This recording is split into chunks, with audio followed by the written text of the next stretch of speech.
వాక్యానికి సహాయకరంగా పాత నిబంధన గ్రంథంలో మలాకీ గ్రంథం 4వ అధ్యాయం 2వ వచనం, పేజ్ నెంబర్ వచ్చి 787.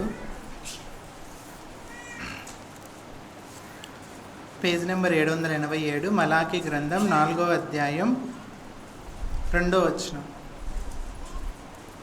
అయితే నా నామమందు భయభక్తులు గలవారగు మీకు నీతి సూర్యుడు ఉదయించును, అతని రెక్కలు ఆరోగ్యము కలగజేయును. గనుక మీరు బయలుదేరి క్రొవ్విన దూడలు గంతులు వేయునట్లు గంతులు వేయుదురు. దేవుడు తన వాక్యాన్ని దీవించునుగాక. ఇక్కడ మళ్ళీ మనం చదివినట్లయితే 4వ అధ్యాయం 2వ వచనం, అయితే నా నామమందు భయభక్తులు గలవారగు మీకు నీతి సూర్యుడు ఉదయించును, అతని రెక్కల ఆరోగ్యము కలగజేయును. గనుక మీరు బయలుదేరి క్రొవ్విన దూడలు గంతులు వేయినట్లు గంతులు వేయుదురు.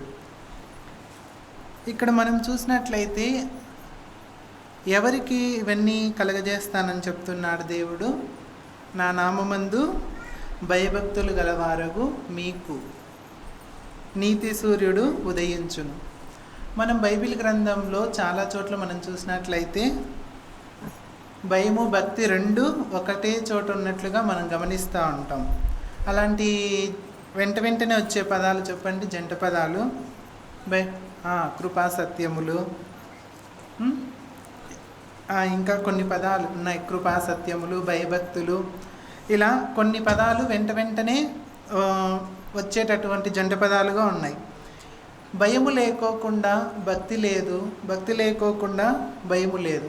కానీ మనం చూస్తూ ఉంటే చాలామందికి భక్తి ఉన్నట్లుగా ఉంటుంది కానీ భయం ఉండదు, భయం ఉంటుంది కానీ భక్తి ఉండదు. కానీ ఇక్కడ ఏం చెప్తున్నాడంటే దేవుడు తన నామమందు భయభక్తులు గలవారగు మీకు రెండు మనం కలిగి ఉన్నట్లయితే దేవుడు మనకు ఎన్నో ఆశీర్వాదాలను దాచిపెట్టి ఉంచాడు. ఇది ఎలా అంటే కనుక ఒక చిన్న ఎగ్జాంపుల్ అన్నమాట. భయభక్తుల్లో అనేక ఆశీర్వాదాలు ఎలా ఉన్నాయి అంటే, ఒక చిన్న 2000 నోటు తీసుకోండి. మనం ఒక 2000 నోటు తీసుకుంటే దాంట్లో ఎన్ని నోట్లు ఉన్నాయి? 2000 నోట్లు ఎన్ని నోట్లు ఉన్నాయి? ఎన్ని ఉన్నాయమ్మా? ఒకటేనా? ఒకటిని మార్చండి, ఎన్ని నోట్లు వస్తాయి? 4 500 నోట్లు, 200 నోట్లు 10, 100 నోట్లు ఒక 20. ఈ విధంగా నోటు మాత్రం ఒకటే అన్నమాట. 2000 నోటు మాత్రం ఒకటే. దాని లోపల ఎన్ని నోట్లు దాగి ఉన్నాయి? 500 నోట్లు ఉన్నాయి, 200 నోట్లు ఉన్నాయి, 100 నోట్లు ఉన్నాయి, రూపాయి కాయిన్స్, 2 రూపాయల కాయిన్స్, 5 రూపాయలు అన్నీ ఉన్నాయి అన్నమాట. నోటు మాత్రం ఒకటే, కానీ దాని లోపల ఎన్నో నోట్లు, చిల్లర కాయిన్స్ అన్నీ దాగి ఉన్నట్లుగా మనం చూస్తున్నాం. అలానే దేవుని యందు భయభక్తులు కలిగి ఉన్న మనము కలిగి ఉన్నప్పుడు దాని లోపల ఎన్నో ఆశీర్వాదాలు దాగి ఉన్నాయి. ఏంటో మనము ఈ సమయాన్ని తెలుసుకుందాం. దేవుడు అలాంటి వారికి ఏమేమి చేస్తాడు, ఏమేమి కలిగి ఉంటాం, అసలు దేవుడు మన మీద ఉదయిస్తున్నాడా, ఎలా, ఏ విధంగా ఉదయించాడు అనేది అన్ని విషయాలు తెలుసుకుందాం. ఆయన రెక్కలు మనకు ఎలా ఆరోగ్యాన్ని కలగజేస్తాయి, అవన్నీ కలగజేసినప్పుడు మనం ఏ విధంగా ముందుకు వెళ్ళాలి అనేది మనం ఈరోజు ధ్యానించుకుందాం. ఈ విధంగా మనం చూసినట్లయితే ఆ దేవుని యందు ఆయన నామమందు భయభక్తులు గలవారగు మనకు నీతి సూర్యుడు ఉదయించినాడు. నీతి సూర్యుడు ప్రతి ఒక్కరి జీవితంలో, మనందరి జీవితంలో దేవుడు ఏ విధంగా ఉదయించాడు, ఎలా అని మనం ఆలోచన చేసినట్లయితే చూడండి, ఎఫెసీయులకు రాసిన పత్రిక 5వ అధ్యాయం 8వ వచనం చూడండి. ఎఫెసీయులకు రాసిన పత్రిక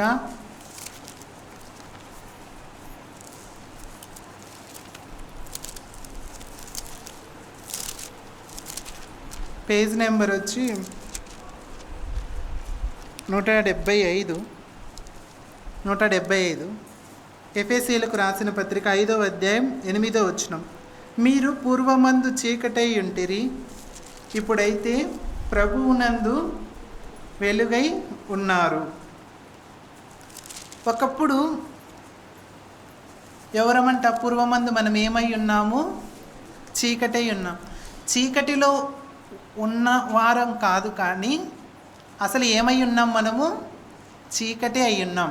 మామూలుగా చాలామంది చెప్తా ఉంటారు, ఒకప్పుడు మేము చీకటిలో ఉన్నామని. చీకటిలో కాదు కానీ చీకటి అయ్యే ఉన్నాం మనం. పూర్వం చీకటి అయి ఉన్నాం, ఇప్పుడైతే వెలుగు అయి ఉన్నాం. ఆ వెలుగు దేవుడు మనకిచ్చినట్లుగా మనం చూస్తూ ఉన్నాం. చాలామంది ఈ రెండే మనం గుర్తుపెట్టుకోవాలి. పూర్వం మనం ఏమై ఉన్నాం? చీకటి అయి ఉన్నాం. ఇప్పుడు ఏమై ఉన్నాం? వెలుగై ఉన్నాం. చీకటి అనే దానికి నిర్వచనం ఏంటి అని మనం చూస్తే గనక, చీకటికి అర్థం చెప్పండి మా. చీకటి అంటే పాపము, మన వెనకలు ఉన్నటువంటి ప్రతి ఒక్కటి చెప్పుకోవచ్చు, విగ్రహారాధన ఏదైనా కావచ్చు. పూర్వం ఆ విధంగా చీకటిలో ఉన్నాము, చీకటి అయి ఉన్నాము, ఇప్పుడైతే వెలుగై ఉన్నాం. ఈ రెండు మన జీవితాలలో ఉండాలి. ఒక విశ్వాసి జీవితంలో పూర్వం ఎలా ఉన్నాము, ఇప్పుడు ఎలా ఉన్నాము అనేది రెండు కంపారిజన్ చేసుకుంటూ వెళ్తూ ఉండాలి. అసలుకు ఈ వెలుగు దేవుడు మనకి ఇవ్వడానికి కారణం ఏంటంటే, చూడండి, యోహాను రాసిన మొదటి పత్రిక 1వ అధ్యాయం 5వ వచనంలో అసలు ఎవరు వెలుగై ఉన్నారు?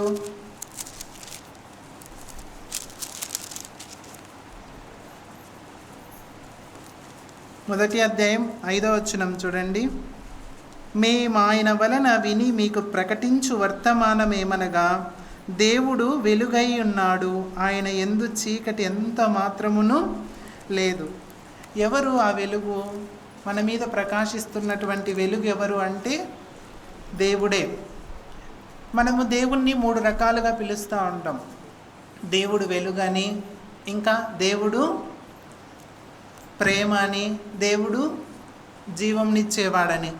దీన్ని ఇంగ్లీష్లో ఎలా కన్వర్ట్ చేస్తూ ఉంటాం? గాడ్ ఈజ్, ఫస్ట్ది ఏంటి? వెలుగుని ఏమంటారు ఇంగ్లీష్లో? God is light. రెండోది గాడ్ ఈజ్ లవ్. మూడవది గాడ్ ఈజ్ జీవంనిచ్చి ఆత్మనిచ్చినాడు కదా, లైఫ్. అన్ని 3 L's అన్నమాట. గాడ్ ఈజ్, చెప్పండి, గాడ్ ఈజ్ ఫస్ట్ది ఏంటి? Light. God is love, God is life. మొత్తం ఈ 3 దేవుడు మనకు అనుగ్రహించాడు. ఈ 3 మనం చూసినట్లయితే త్రిత్వమైన దేవుడు కూడా కనిపిస్తూ ఉన్నాడు.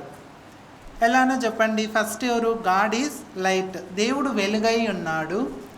గాడ్ ఈజ్ లవ్ అంటే ఆ వెలుగై ఉన్న దేవుడే తన కుమారుణ్ణి, ఒకగానొక కుమారుణ్ణి ప్రేమగా ఈ లోకానికి పంపించి మన కోసము మనకు రావాల్సిన శిక్ష అంతటిని ఆయనే భరించాడు. కాబట్టి ఆయన ప్రేమై ఉన్నాడు. చివరిగా మనం చూసినట్లయితే గాడ్ ఈజ్ లైఫ్ అంటే పరిశుద్ధాత్మ దేవుడు మనకు జీవంతో కొన్ని నిరీక్షణ ఇస్తూ ఉన్నట్లుగా మనం చూస్తూ ఉన్నాం. ఈ విధంగా త్రిత్వమైన దేవుణ్ణి మనము అర్థం చేసుకునే వారంగా ఉండాలి.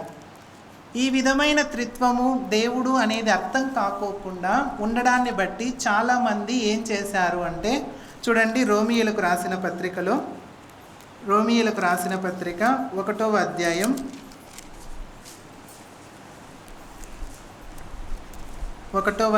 23వ వచనం చూడండి. Page number 133.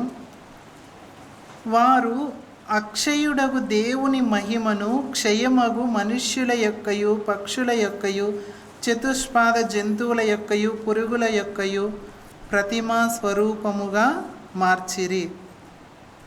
అసలుకు ఎందుకు వాళ్ళకు ఏ దాని వల్ల వాళ్ళు ఈ విధంగా చేసినారు అంటే గనక 21వ వచనం చూడండి, ఇంకా బాగా అర్థమవుతుంది. 21వ వచనం. మరియు వారు దేవుని ఎరిగియు ఆయనను దేవునిగా మహిమపరచలేదు, కృతజ్ఞతాస్తుతులు చెల్లింపను లేదు, కానీ తమ వాదముల యందు వ్యర్థులైరి. వారు అవివేక హృదయము అంధకారమాయను, తాము జ్ఞానులమని చెప్పుకొనుచు బుద్ధిహీనులైరి. వీరందరికీ దేవుడు బాగా తెలుసని అనుకొని వారి వాదములందు వ్యర్థమైపోయి అసలు అక్షయుడగు దేవుని మహిమను ఏం చేశారంట? వాళ్ళందరూ కలిసి ఏ దానికి ఆపాదించినారు? దేవుని యొక్క మహిమను, తేజస్సును, ఆ యొక్క గొప్పతనాన్ని చతుష్పాద జంతువుల యొక్కయు, పక్షుల యొక్కయు, పురుగుల యొక్కయు ప్రతిమా స్వరూపముగా మార్చారంట. మనం ఇది కాదు కానీ ఇంకా పాత నిబంధన గ్రంథంలో మనం ఒక సందర్భాన్ని ఆలోచన చేసినట్లయితే అది ఏలియా కాలంలో జరిగిన సందర్భం అన్నమాట. ఏలియా వస్తాడు. ఏలియా వచ్చి ఒక 2 ఎద్దుల్ని ఇమ్మంటాడు.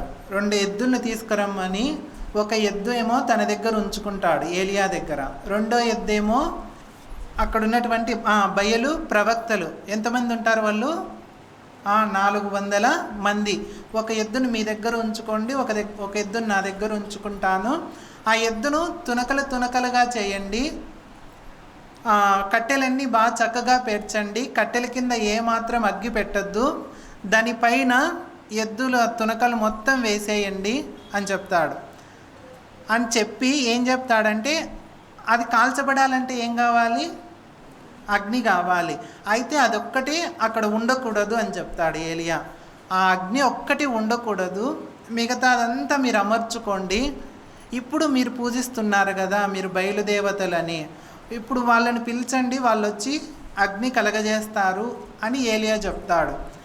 అప్పుడు ఏలియా చెప్తానే వాళ్ళందరూ 400 మంది ఎంత గట్టిగా అరుస్తూ బయలా రా, ఈ యొక్క అగ్నిని కుమ్మరించి ఈ యొక్క మాంసాన్ని కాల్చివేయి అని ఎంతగానో విలపిస్తారనమాట.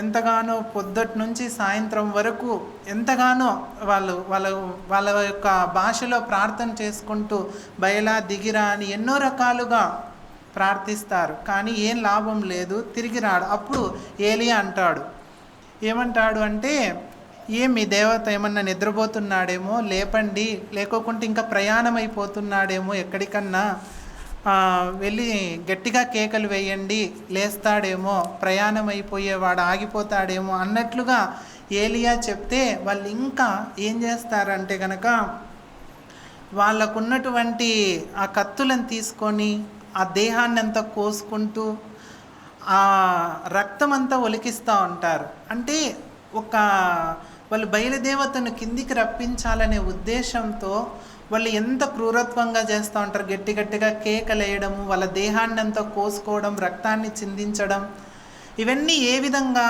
అని మనం చూసినట్లయితే కనుక రకరకాలైనటువంటి ఆ వెలుగు వారిలో ప్రకాశింపకోకుండా, ఆ గ్రుడ్డితనము వారి యొక్క హృదయములకు మనోనేత్రములకు గ్రుడ్డితనం కలగజేసింది. కాబట్టి అపవాది వారందరూ ఆ విధంగా బయలుదేవతను పిలిచి పెడతారు. కానీ ఉదయం నుంచి సాయంత్రం వరకు ఎంత కేకలేసినా, వాళ్ళ దేహాన్ని ఎంతగా చీల్చుకొని రక్తం కార్చినా కానీ అగ్ని కుమ్మరించబడదు. సరే, ఇంకా మీ పని అయిపోయింది, మీరు ఆగండి అని ఏలియా వాళ్ళని ఆపి, ఏలియా జస్ట్ ఏమని చేస్తాడో చూడండి, ఎంత అద్భుతం ఉంటుంది. మన దేవుడు ఎంత గొప్పవాడో అక్కడ తెలుస్తుంది. రాజుల గ్రంథం చూడండి, రాజుల మొదటి గ్రంథం. ఇప్పుడు నేను చెప్పినదంతా అక్కడే ఉంది, సమయం ఉండదని అంత రాజుల మొదటి గ్రంథం 18వ అధ్యాయం 36వ వచనం చూడండి. 300 పేజీ నెంబర్ పాత నిబంధన గ్రంథంలో. అస్తమయ నైవేద్యం అర్పించు సమయమున ప్రవక్తయగు ఏలియా దగ్గరకు వచ్చి ఇలాగు ప్రార్థన చేసెను. యెహోవా, అబ్రహాము, ఇస్సాకు, ఇజ్రాయేలీల దేవా, ఇజ్రాయేలీల మధ్య నీవు దేవుడవై ఉన్నావనియు నేను నీ సేవకుడనై ఉన్నాననియు ఈ కార్యములన్నీయు నీ సెలవు చేత చేసితిననియు ఈ దినమున కనపరచుము. యెహోవా, నా ప్రార్థన ఆలకించుము. యెహోవానైనా నీవే దేవుడవై ఉన్నావనియు నీవు వారి హృదయములను నీ తట్టుకు తిరగజేయుదువనియు ఈ జనులకు తెలియజేయునట్లుగా నా ప్రార్థన అంగీకరించుము. అతడు ఇలాగు ప్రార్థన చేయుచుండగా యెహోవా అగ్ని దిగి దహనబలి పశువులను, కట్టెలను, రాళ్లను, బుగ్గిని దహించి కందకమందున్న నీళ్లను ఆరిపోచేసెను. చూడండి, వాళ్ళు ఎంతో ప్రయాసపడ్డారు. ముందు మీరు చదవండి, ఇంటికి వెళ్ళినప్పుడు అదంతా సందర్భము. వాళ్ళు ఎంతగా వాళ్ళ బయలుదేవతను ప్రార్థించారో, కేకలు వేసినారో చూడండి. ఇక్కడ ఎంతమంది ప్రార్థన చేసినారు, ఎంతమంది బయలు కాకోకుండా మన దేవుణ్ణి ప్రార్థించింది ఎంతమంది?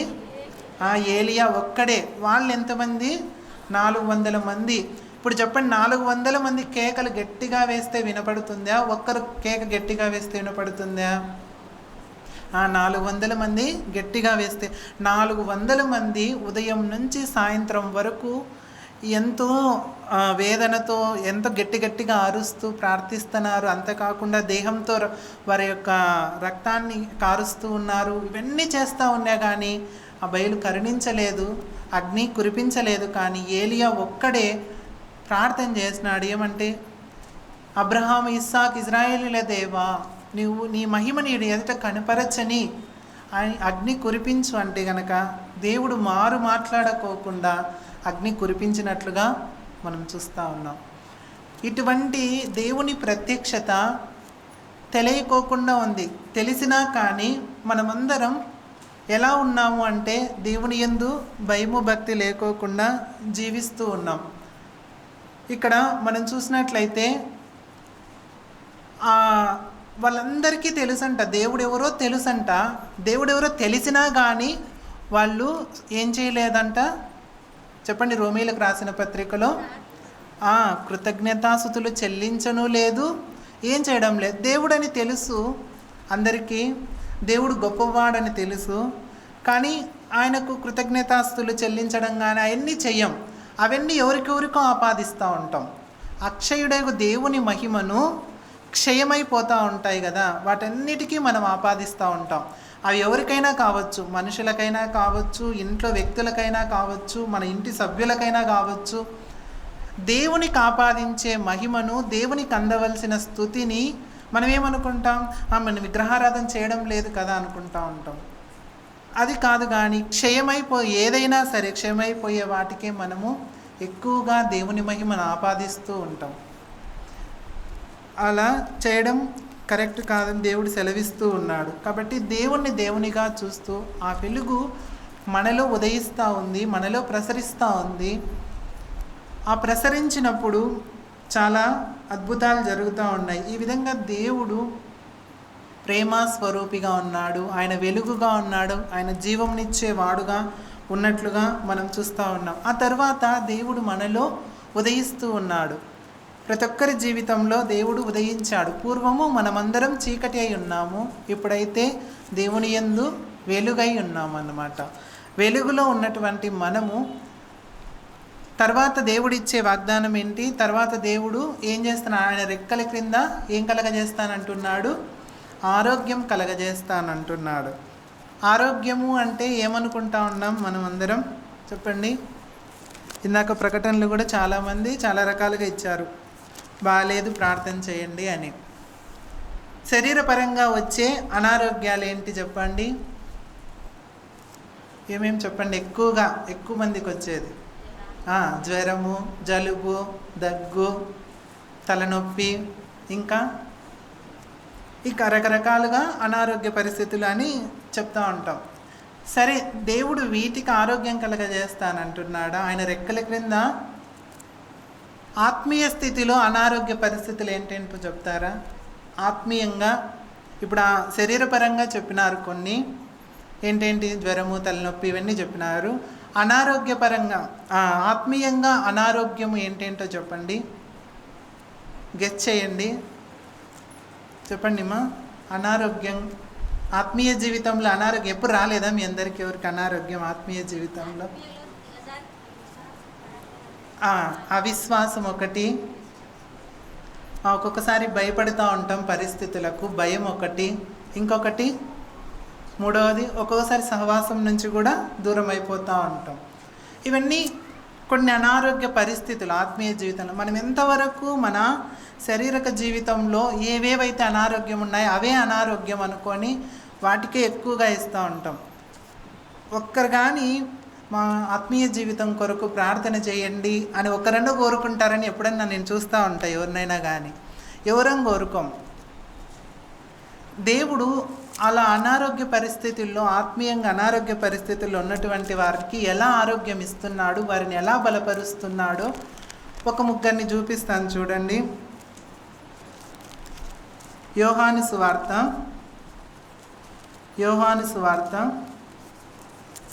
20వ అధ్యాయం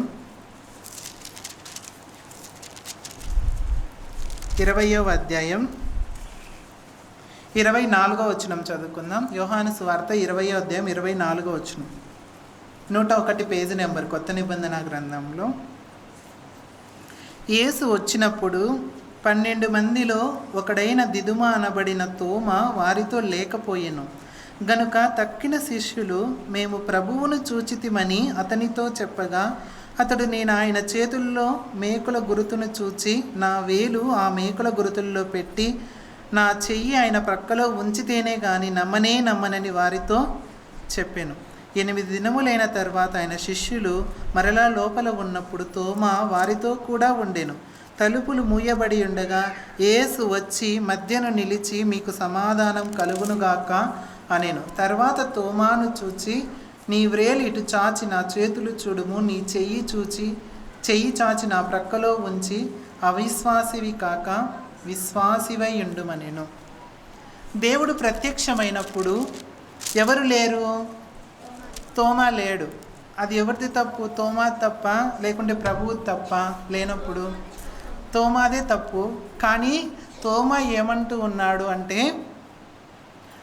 అయ్యా ప్రభువా, నేను లేనప్పుడు నువ్వు వచ్చావు కాబట్టి నేను నిన్ను నమ్మను. ఎప్పుడు నమ్ముతాడంట? ఆయన చేతి వేలల్లో మేకుల్లో చూడండి, అది మేకుల గుర్తును చూచి నా వ్రేలు ఆ మేకుల గుర్తుల్లో పెట్టినప్పుడు అంట, ఇంకా నా చెయ్యి ఆయన ఇప్పుడు మేకులు చూచి ఆయన వ్రేలు ఎక్కడ పెట్టాలంటున్నాడు? ఏ గాయాలమ్మా? చేతిలో ఉన్నటువంటి గాయంలో ఏం పెట్టాలనుకుంటున్నాడు? వ్రేలు. ఆయన ప్రక్కలో వేలు కాదు, చెయ్యి. అంటే ఆయనకు తెలుసు అన్నమాట, చేతులకు పడింది వేలు పెట్టే అంత గాయమే, కానీ ప్రక్కలో బ్రల్లెపోటు పొడిచినప్పుడు ఎంత గాయం పడింది అంటే ఒక చెయ్యి పట్టే అంత గాయం ఉందంట. అది అక్కడ పాయింట్. తోమ ఇవన్నీ తెలుసు, చేతుల్లో ఒక ఏలు పెట్టాలి, అక్కడ హృదయంలో పక్కన ఒక చెయ్యి పట్టేంత గాయం ఉంది, ఈ 2 గుర్తులు నేను పెడితేనే కానీ నమ్మనని చెప్తున్నాడు. తర్వాత దేవుడు ఎన్ని దినములకు ప్రత్యక్షమైనాడు? 8 దినములకు ప్రత్యక్షమైనట్లుగా మనం చూస్తూ ఉన్నాం. అంతవరకు దేవుడు ఎప్పుడో ప్రత్యక్షమైండు, కానీ తోమ వీళ్ళతో కలిసి ఉండిండాడు. తోమ ఇంకా వెళ్ళిపోయింటాడు తన అల్ప విశ్వాసాన్ని బట్టి, ఇంకా తన యొక్క పనిని చూసుకోవడం కోసం వెళ్ళిపోయి ఉంటాడు. 8 దినములకు దేవుడు ప్రత్యక్షమవుతున్నాడంటే అంతవరకు ఆ సమాజంతో తోమ ఉండిండాడు. ఎప్పుడైతే తోమ వారితో కలిసి ఉన్నాడో అప్పుడు మళ్ళీ ప్రభు దిగి వచ్చినట్లుగా మనం చూస్తూ ఉన్నాం.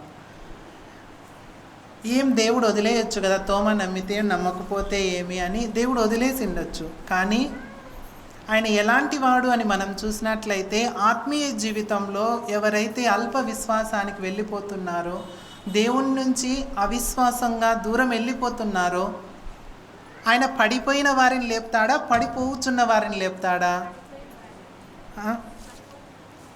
చెప్పండి మా. కీర్తనల గ్రంథం 43వ కీర్తన చూడండి. కీర్తనల గ్రంథం 43వ కీర్తన.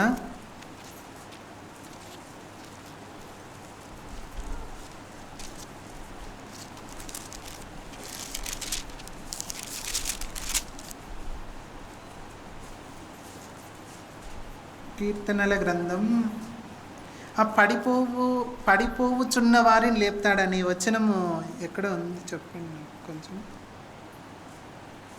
ఆయన పడిపోయిన వారిని కాదు, కానీ పడిపోవుచున్నటువంటి ఏది అన్నా 145:14 చూడండి.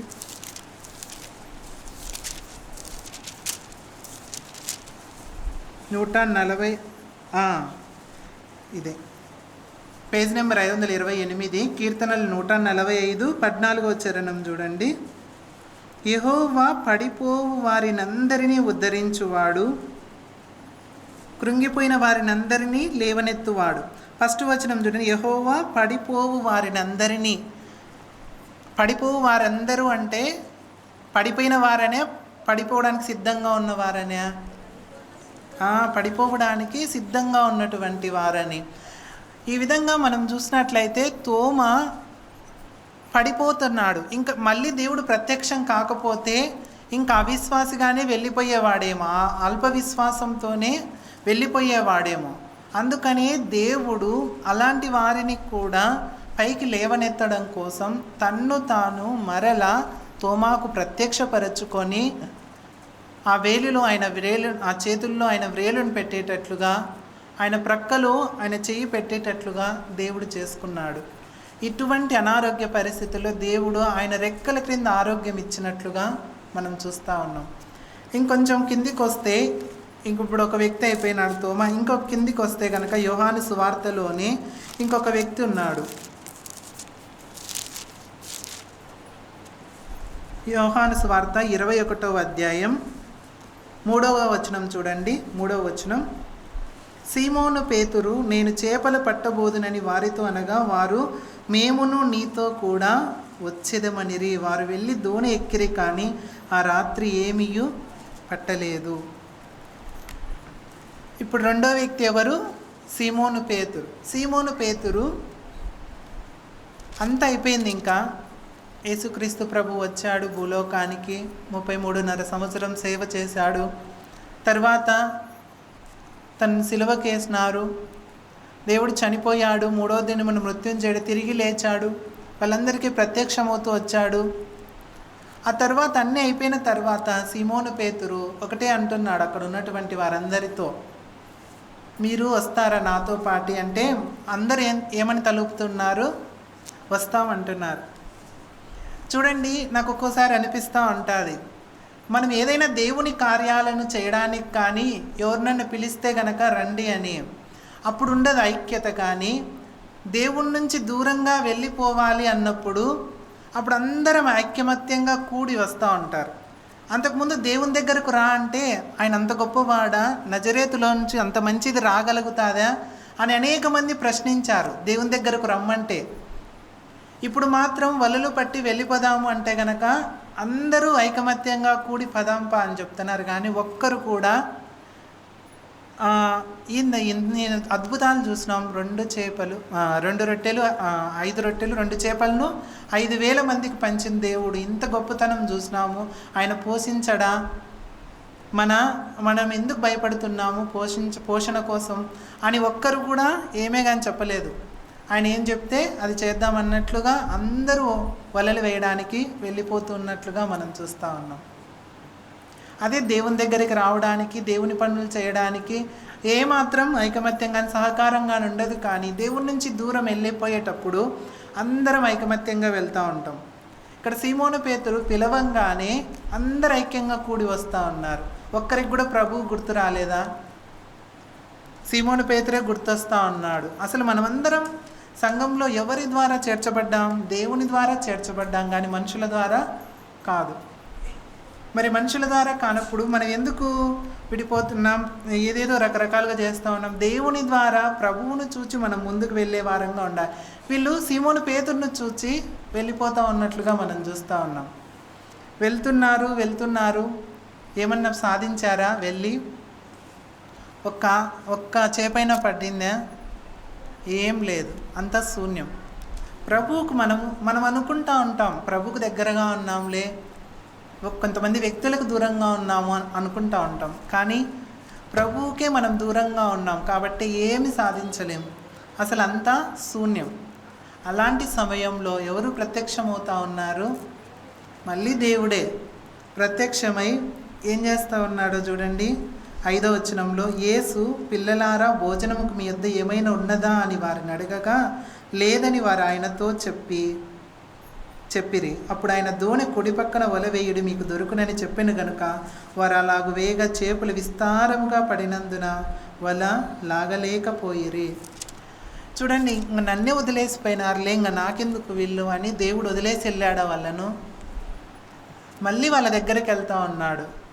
అదే మనుషులు మనం అనుకోండి, ఏం చేస్తాం చెప్పండి? మన దగ్గర చాలా డబ్బు ఉంది, అన్నీ ఉన్నాయి, నన్ను వదిలేసి వెళ్ళారనుకోండి ఎవరన్నా, ఏమనుకుంటాం సామాన్యంతో? వాడే వస్తాడులే, వాడికే నా వల్ల అవసరంగా, నాకేం వాడి వల్ల అవసరము అనుకుంటా ఉంటాం. దేవుణ్ణి వాళ్ళందరూ వదిలేసి వెళ్ళారు. ఇప్పుడు చివరికి ఎవరి దగ్గరికి రావాలా? వాళ్ళు ఎట్లయినా దేవుని దగ్గరికే రావాలి. కానీ ఎవరు వస్తున్నారు? దేవుడు వస్తున్నాడా? వాళ్ళే వస్తున్నారు వదిలేసి వెళ్ళి?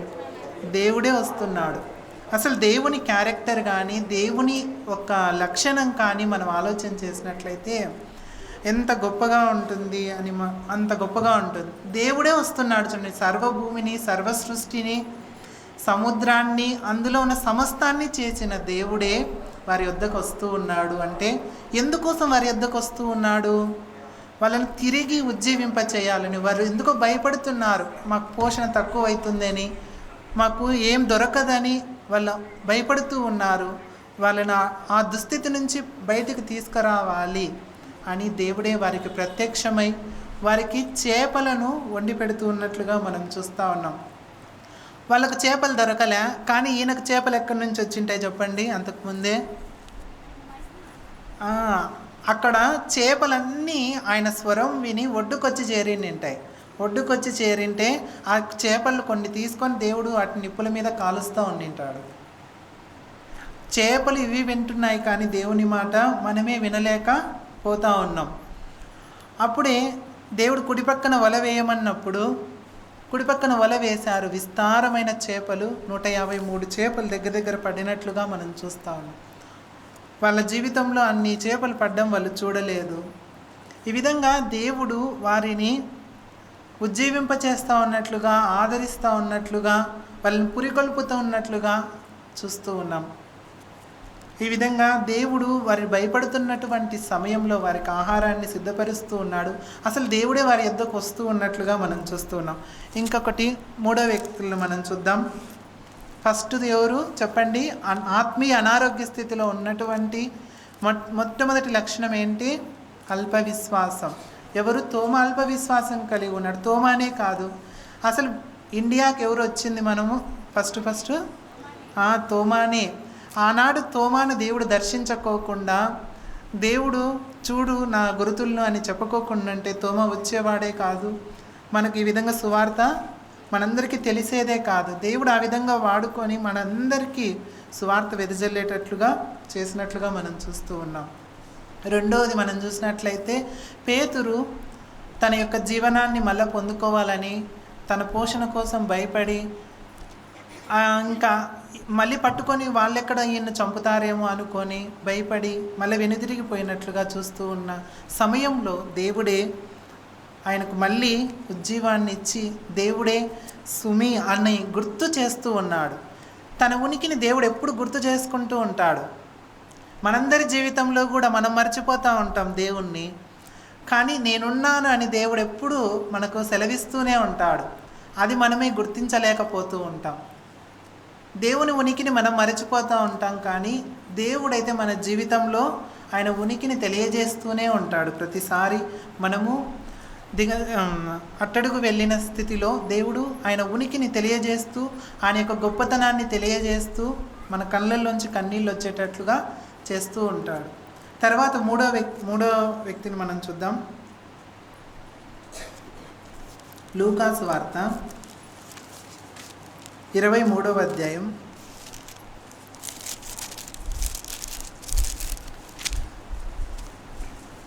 13వ అధ్యాయం 17వ వచనం చూద్దాం.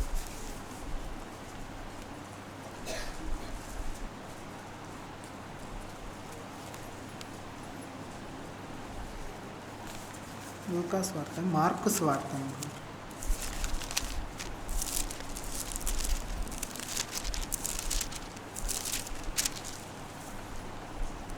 వారందరూ ఎంఐ గ్రామానికి వెళ్తూ ఉంటారు కదా, ఆ వచనం.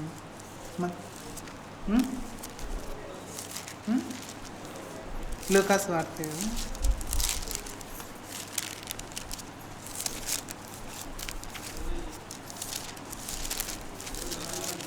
24:13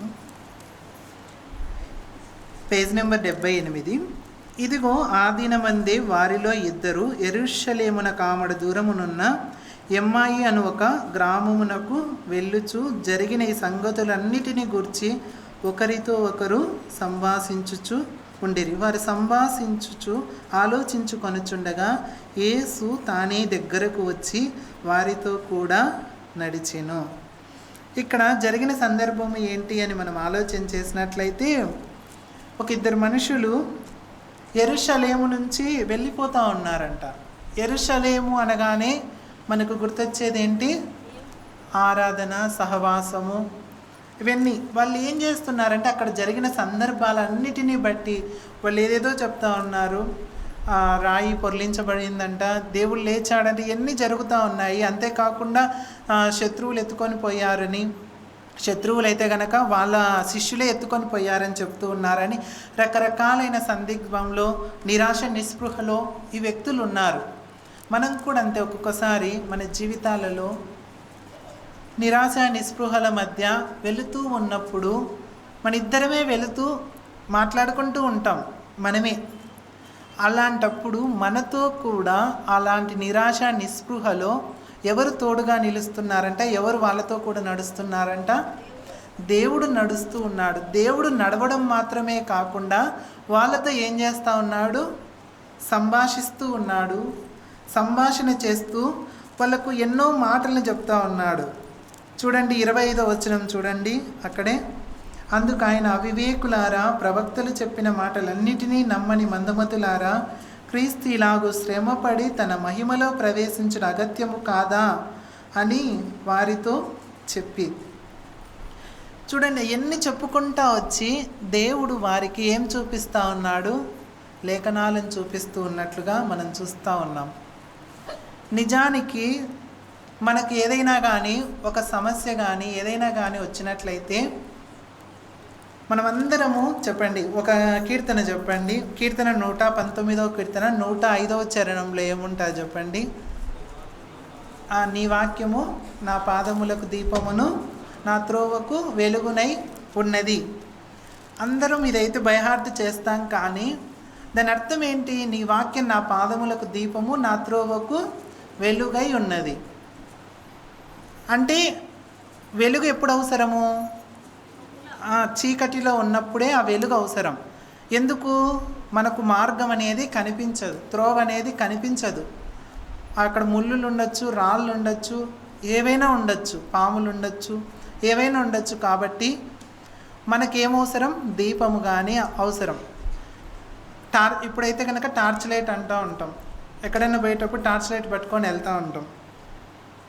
అంటే మనం గమ్యానికి చేరుకోవాలి అంటే ఈ త్రోవలమ్మడి వెళ్ళేటప్పుడు ఏమవసరమై ఉన్నది? దేవుని వాక్యమే అవసరమై ఉన్నది. అందుకని దేవుడు ప్రతిసారి దేవుని వాక్యాన్నే చూపిస్తూ ఉంటాడు. ఆయన వాక్యమే మనల్ని బ్రతికిస్తూ ఉంటుంది. ఆయన వాక్యమే మనకు శక్తినిస్తూ ఉంటుంది. ఆయన వాక్యమే ఎన్నో అద్భుతాలను చేస్తూ ఉంటుంది. ఈ వాక్యం తప్ప మనం అన్నీ చేస్తామన్నమాట. వాక్యాన్ని చదవము, అన్నీ చేస్తాం. ప్రార్థన చేయము, అన్నీ చేస్తూ ఉంటాం.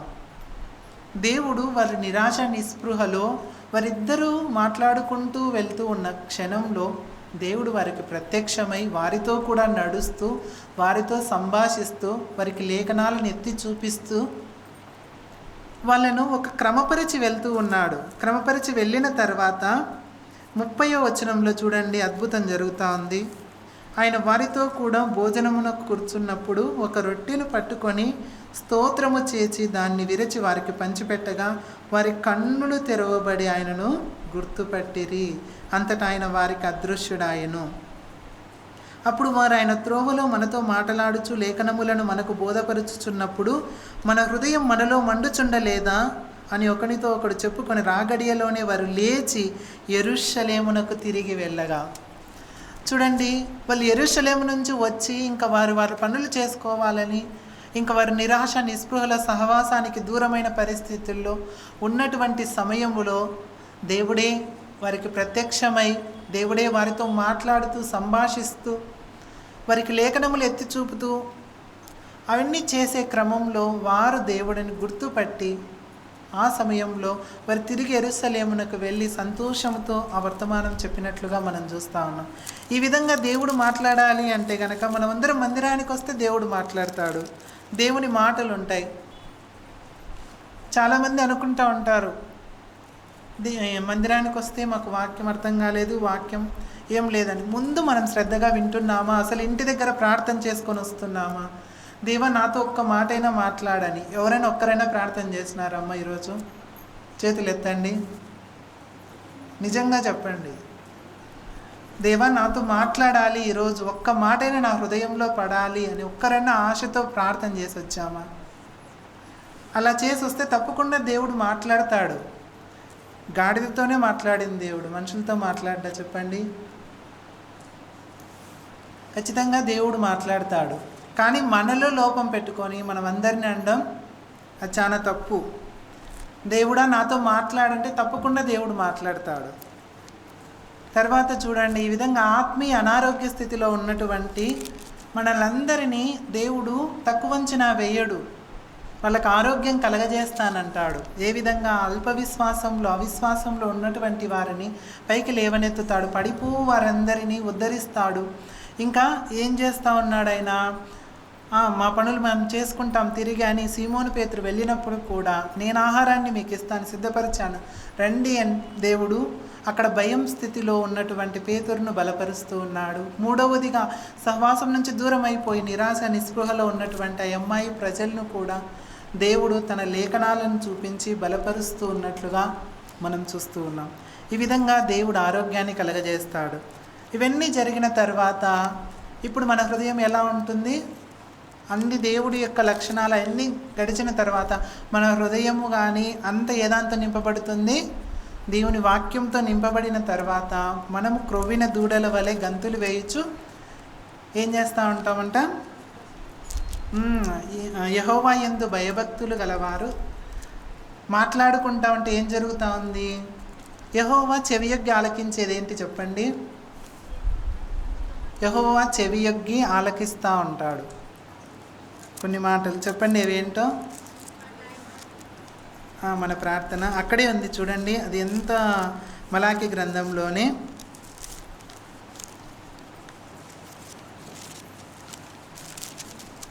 3వ అధ్యాయం 16వ వచనం. అప్పుడు యెహోవా యందు భయభక్తులు గలవారు ఒకరితో ఒకరు మాటలాడుకొనుచుండగా యెహోవా చెవియొగ్గి ఆలకించెను. మరియు యెహోవా యందు భయభక్తులు కలిగి ఆయన నామమును స్మరించుచు ఉండు వారికి జ్ఞాపకార్థముగా ఒక గ్రంథము ఆయన సముఖమునందు రాయబడెను. ఎంత అద్భుతమైన మాట చూడండి. యెహోవా యందు భయభక్తులు గలవారంట ఒకరితో ఒకరు మాట్లాడుకుంటూ ఉన్నారంట. ఆ మాట్లాడుకుండే ఆ సమయములో దేవుడు ఏం చేస్తున్నాడంట? దేవుడు ఏం చేస్తున్నాడు? చెవియగ్గా ఆలకిస్తున్నాడు. యెహోవా యందు భయభక్తులు గలవారు ఏం మాట్లాడుకుంటారు చెప్పండి? మీరు మాట్లాడుకుంటూ అంటారు కదా, చెప్పండి. నిజంగా మాట్లాడుకుంటానమ్మా? యెహోవా యందు భయభక్తులు గలవారు దేని గురించి మాట్లాడుకుంటాం? మామూలుగా దేవుని గురించి, దేవుని అద్భుతాల గురించి, దేవుడు మన జీవితంలో చేసినటువంటి విషయాల గురించి మనం మాట్లాడుకుంటూ ఉంటే కనుక దేవుడికి అవి ఎంతో సంతోషం. అంతెందుకు, ఇప్పుడు చూడండి, మన గురించి ఒక ఇద్దరు వ్యక్తులు మనం లేనప్పుడు మాట్లాడుకుంటూ ఉన్నారనుకోండి మంచిగా, అప్పుడు మనకేమనిపిస్తుంది? చాలా సంతోషం. మనం వినంలేండి, మనకు తెలియదు కాబట్టి. చెడుగా మాట్లాడుకున్నా మనం వినము, మంచిగా మాట్లాడుకున్నా మనం వినం. కాబట్టి దేనికి బాధపడిన అవసరం లేదు. చెడుగా మాట్లాడుకున్నా బాధపడిన అవసరం లేదు, మంచిగా మాట్లాడుకున్నా బాధపడాల్సిన అవసరం లేదు. అక్కడ దేవుడు కాబట్టి, దేవునికి అన్నీ తెలుసు కాబట్టి దేవుడు చెవియగ్గా ఆలకిస్తూ ఉన్నాడంట. భయభక్తులు గల వారు ఏం మాట్లాడుకుంటున్నారు అని. అంత మాత్రం చేత దేవుడు ఆగిపోకోకుండా ఏం చేస్తూ ఉన్నాడంట? ఏం చేస్తున్నాడు? జ్ఞాపకార్థముగా ఒక గ్రంథమునే దేవుడు రాసిపెట్టి ఉంచుతున్నాడంట. ఎంత శ్రేష్టమైన సంగతి! మనం చూసినట్లయితే జ్ఞాపకార్థముగా ఒక గ్రంథమునే ఆయన సముఖమునందు రాయబడేనంట. ఇంత గొప్పగా దేవుడు మనల్ని సృష్టించి ఈ విధంగా మనం మాట్లాడుకునే ప్రతి విషయాలు కానీ ఏదైనా కానీ దేవుడు ఆయన జ్ఞాపకార్థముగా ఉండేటట్లు ఒక గ్రంథం రాయబడుతూ ఉంది అంటే కనుక ఎంత శ్రేష్టమైన సంగతులు. కాబట్టి ఈ విధంగా మనం ఆయన నామమందు భయభక్తులు గల వారమగు మనకు ఆయన నీతి సూర్యుడు అంటే యేసు ప్రభు ఒక వెలుగుగా మన జీవితాల్లో ఉదయించాడు. ఉదయించిన ఆయన్ను మనం ఏ విధంగా చూస్తూ ఉన్నాం? అక్షయునిగా, సర్వశక్తిమంతునిగా చూడడం చూస్తున్నామా, లేదంటే ఆయన యొక్క మహిమను అనేక విధమైన వాటికి ఆపాదిస్తూ ఉన్నామా? అదే విధంగానే ఆయన రెక్కల కింద మనకు సురక్షితం ఉంది, ఆయన రెక్కల కింద మనకు ఆరోగ్యం ఉంది. ఆయన ఎలాంటి వారినైనా బాగుపరుస్తూ, విశ్వాసాన్ని అభివృద్ధి చేస్తూ, బలపరుస్తూ ఆయన మనకు ఆరోగ్యం కలగజేస్తూ ఉన్నాడు. అంత మాత్రం చేతనే కాకుండా క్రొవ్విని దూడల వలె మనం గంతులు వేయచ్చు, పరిగెత్తాలని చెప్తూ ఉన్నాడు. ఈ విధంగా పరిగెత్తి ఏం చేయాలి? మనం ఒకరితో ఒకరు మాట్లాడుకుంటూ ఉండాలి. భయభక్తులు గల వారమగు మనం ఒకరితో ఒకరు మాట్లాడుకుంటూ ఉండి దేవుని గొప్పతనాన్ని, మన జీవితాల్లో చేసినటువంటి దేవుని క్రియలనన్నీ తెలియపరుస్తూ ఉంటే మన పేరునే ఒక గ్రంథము జ్ఞాపకార్థముగా రాయబడ్డం ఎంతో శ్రేష్టమైన సంగతి. కాబట్టి ఆ విధంగా మనం ముందుకు సాగాలని దేవుడు కోరుకుంటూ ఉన్నాడు.